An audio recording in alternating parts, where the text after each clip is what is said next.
अच्छा, fine structure को हम बेसिकली स्टडी करते हैं, fine structure of the hydrogen atom को। तो जो फाइन स्ट्रक्चर हाइड्रोजन एटम होता है वो दो वजह से होता है। एक आपके पास स्पिन ऑर्बिट इंटरेक्शन और सेकंड होती है रिलेटिविस्टिक करेक्शंस।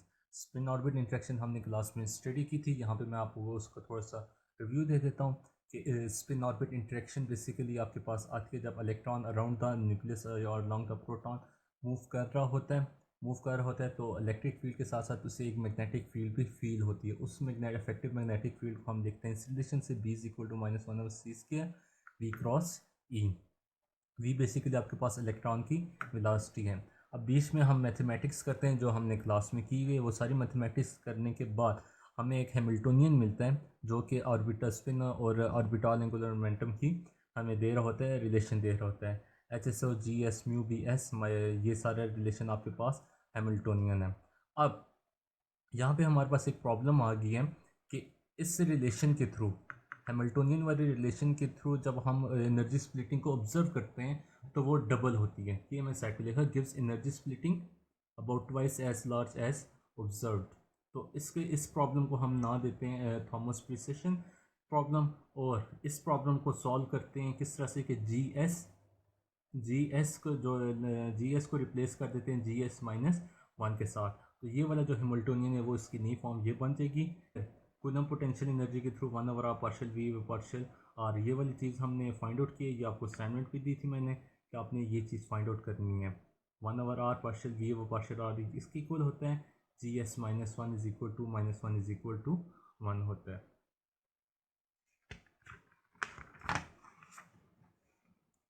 उसके बाद कि जब सारी पिछली वैल्यूज़ हमने सब्सटीट्यूट की तो हमारे पास जो स्पिन ऑर्बिट हैमिल्टोनियन है उसकी ये वाली फॉर्म बन जाती है।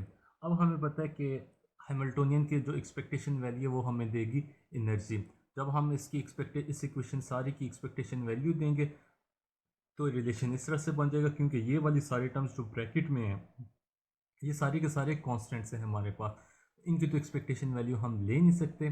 तो हाँ, जो एक्सपेक्टेशन वैल्यूज़ आएगी वो 1/r³ की आएगी और S.L की एक्सपेक्टेशन वैल्यू आएगी। S.L की एक्सपेक्टेशन वैल्यू ये आती है, 1/r³ की एक्सपेक्टेशन वैल्यू हमारे पास ये आता है। अब इसमें A0 बेसिकली बोहर रेडियस है।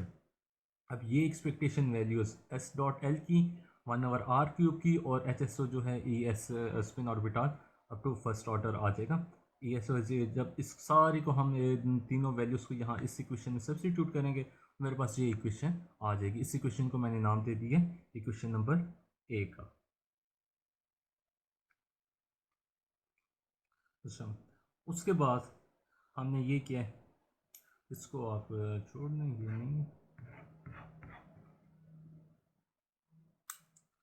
अब इसी इक्वेशन को हम आगे लेकर चलने हैं।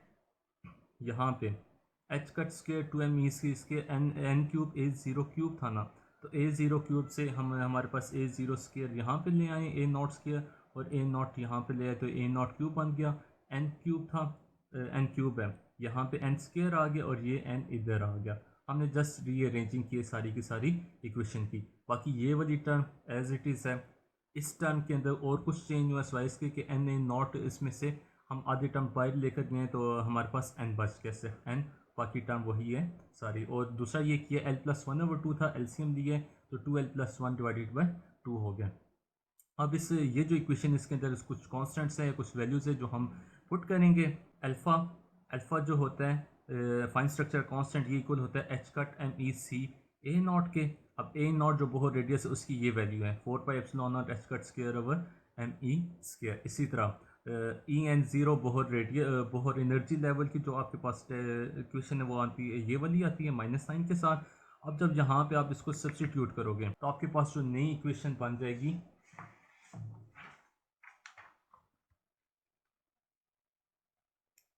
वो ये बन जाएगी ES-O spin orbital interaction energy is equal to -α² En0 divided by n। अब जो इस यहाँ पे मेरे पास जो n इधर ब्रैकेट के अंदर था, इस अगली इक्वेशन के अंदर मैं उस n को यहाँ पे बाहर ले आया हूँ। फिर दूसरा काम ये किया है कि यहाँ पे मेरे पास 2l+1 डिवाइडेड बाई 2 था, तो ये 2 इधर ऑटोमेटिकली ऊपर आ जाएगा, तो ये फॉर्म मेरी बन गई 2 divided by l into l+1 into 2l+1। और आगे सारी की सारी उसी तरह। उसके साथ एक चेंज ये की है मैंने कि हमें ये पता है कि स्पिन आपके पास s इज़ इक्वल टू 1/2 है। ऐसे ये वह जो फाइनल टर्म है, इसको जब मैं यूज़ करता हूँ s इंटू s+1, तो मेरे पास s इंटू s+1 की वैल्यू आ जाती है 3/4, और साथ में मैंने वो भी सब्सटीट्यूट कर दिया -3/4 की। जब इस सारी इक्वेशन को मैं सिंप्लीफाइड फॉर्म में इसकी लिखता हूँ, तो मेरे पास जो इक्वेशन बनती है α² en0/n j into j+1 minus l into l+1 -3/4। अब ये 2 और ये 2 एक दूसरे के साथ कैंसिल हो जाएंगे, ये टर्म ऊपर आ गई और ये टर्म नीचे आ गई। ये हमारे पास आती है स्पिन ऑर्बिट इंटरेक्शन एनर्जी। ये वाला काम थोड़ा सा नया है, क्योंकि आप लोगों को जो क्लास में कराया था वो डेल्टा ई कराया था, लेकिन आप इस चीज़ को फॉलो करो, उसको छोड़ दो भी, जो डेल्टा ई वाला था उसको आप लीव कर दो। अच्छा, ये तो हमने कैलकुलेट कर दी स्पिन ऑर्बिट इंटरेक्शन की। सेकंड कहा था हमने कि जब फाइन स्ट्रक्चर आपका होता है दो वजह से होता है, एक होता है स्पिन ऑर्बिट इंटरेक्शन और सेकंड होता है आपका रिलेटिविस्टिक करेक्शन की वजह से। अब हमें ये पता है कि रिलेटिविस्टिक करेक्शंस आती हैं जब कोई भी particle at a very high speed move कर रहा होता है, तो इलेक्ट्रॉन की स्पीड भी हाई होती है, जिसकी वजह से रिलेटिविस्टिक इफेक्ट्स आते हैं। ऑल्दो के उसके इलेक्ट्रॉन के स्मॉल मैस की वजह से रिलेटिविस्टिक इफेक्ट छोटे होते हैं, लेकिन जब आप स्पेक्ट्रोस्कोपिक टेक्निक्स को अप्लाई करते हो और एडवांस लेवल की स्पेक्ट्रोस्कोपिक टेक्निक्स को अप्लाई करते हो, तो वहाँ पे ये जो जितने relativistic effect of the electron in hydrogen atom है, ये डोमिनेट होना स्टार्ट हो जाए, मतलब अपना इफेक्ट्स शो करना स्टार्ट कर देता है। उसके लिए क्योंकि ये मोशन कर रहा है, तो हमें रिलेटिविस्टिक इफेक्ट में बेसिकली काइनेटिक एनर्जी आएगी, मोशन से रिलेटेड है, तो रिलेटिविस्टिक काइनेटिक एनर्जी की फॉर्म है T is equal to √p² plus m² c4 minus mc²। ये आप लोग ये वाला रिलेशन खुद ट्राई करना, ड्राइव करने की, अगर नहीं हो रहा तो फिर बताना मुझे, मैं आपको इसकी डेरिवेशन सेंड कर दूंगा। अब ये जो ब्रैकेट स्क्वायर ब्रैकेट के अंदर मेरे पास टर्म है, मैं इसकी एक्सपेंशन करूंगा। जब एक्सपेंशन करूंगा तो t is equal to mc², ये वाला एज इट इज़ जहाँ पे आ गया। इसकी जब एक्सपेंशन करूँगा, बाइनोमियल एक्सपेंशन होगी, तो 1 + 1/2 ये सारा रिलेशन मेरे पास आ जाएगा, और ये -mc² एज इट इज़ आ जाएगा। अब नेक्स्ट स्टेप ये किया है, mc² को इसके साथ मल्टीप्लाई किया, सारों के साथ मैंने मल्टीप्लाई किया। फर्स्ट वाला mc² और ये प्लस mc² माइनस mc², ये एक दूसरे के साथ कैंसिल हो जाएंगे, और नीचे जो मेरे पास फॉर्म बचेगी p²/2m। mc² को मल्टीप्लाई करने के बाद जो कैंसिलेशन होती है, वो करने के बाद मेरे पास ये टर्म p²/2m माइनस इस टर्म से p4/8m³ c², और इसी तरह ये सारी की सारी आगे चलती जाती हैं। ये आपके पास आ गया रिलेटिविस्टिक काइनेटिक एनर्जी का रिलेशन।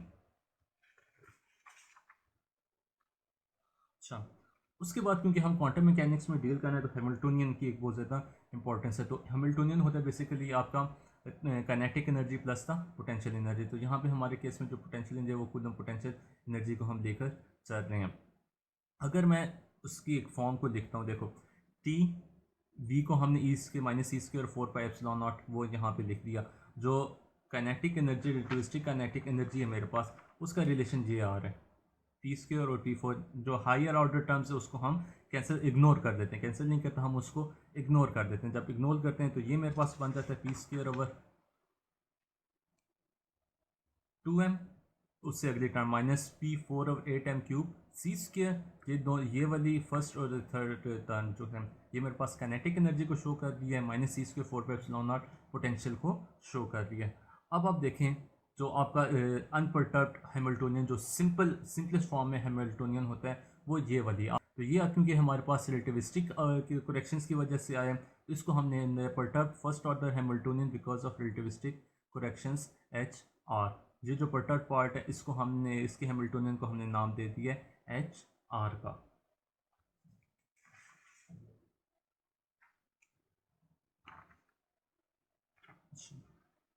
अब ये रिलेशन आपको पता होगा from first order perturbation theory के जब आपने क्वांटम मैकेनिक्स 2 में अभी सर हसन आई थिंक आप लोगों को करा रहे हैं, परटर्बेशन थ्योरी ड्राइव कर रहे हैं, तो फर्स्ट ऑर्डर जब आप एनर्जी कैलकुलेट करते हैं, तो उसको कैलकुलेट करने का तरीका ये होता है साइन NLM यहाँ पे इस पॉइंट के ऊपर आता है। जो आपके पास परटर्ब्ड हैमिल्टोनियन होता है, एक्स्ट्रा हैमिल्टोनियन होता है, आप उसको यहाँ पे लिखते हो और इसको सैंडविच कर देते हो दो वेव फंक्शंस के दरम्यान। मुझे चाहिए first order correction in energy, तो मैंने भी वही किया है साई एन एल एम, जो बेसिकली ये शो कर रहा है आपके पास हाइड्रोजन के वेव फंक्शन को।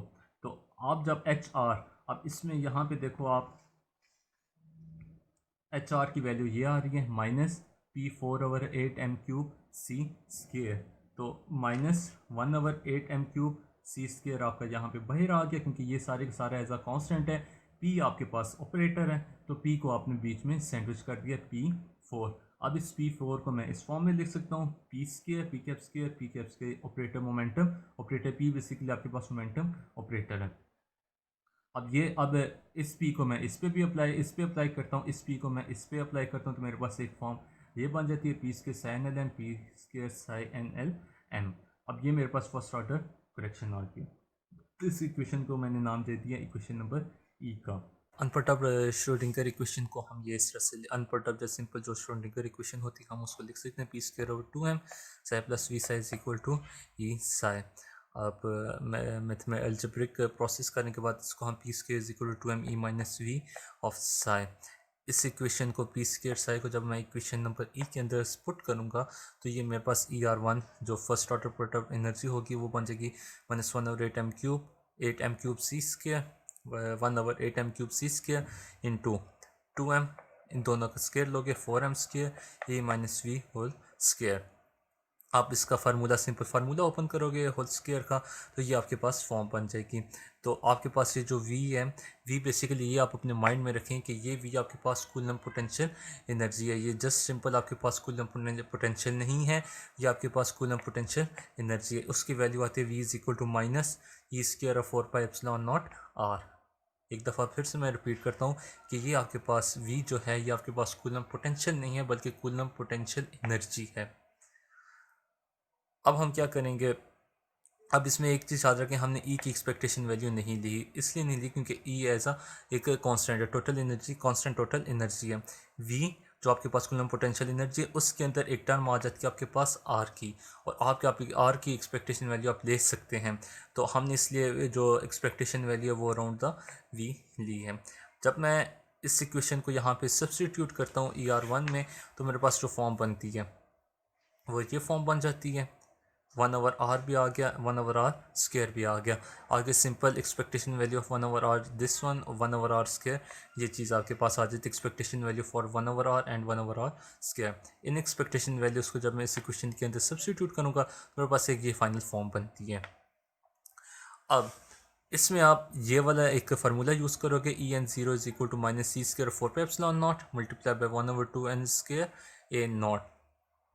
इस फार्मूला को जब आप इस इक्वेशन के अंदर यूज़ करोगे तो आपके पास जो ये वाली इक्वेशन की नई फॉर्म बनेगी वो ये वाली बन जाएगी, ER1 is equal to -En0²2mc² 4nl + 1/2 - 3। ये आपके पास एक फॉर्म बन जाएगी।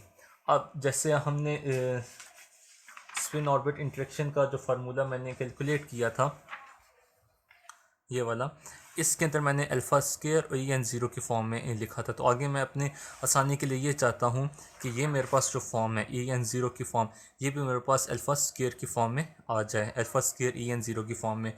तो ये जो En0 का स्क्वायर है इसको मैं दो फॉर्म इसको मैं आफ्टर ब्रेकिंग लिख सकता हूँ En0 En0।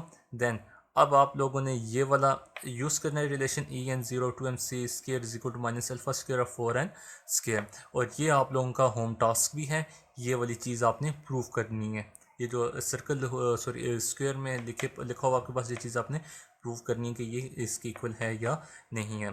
फिर जब आप इस यहाँ पे पुट करोगे ये वाली रिलेशन, तो आपके पास ये इक्वेशन नंबर F की फॉर्म में ER1 is equal to α² En0 4n², ये फॉर्म आपके पास बन जाएगी। इसको हम कह देते हैं इक्वेशन नंबर F।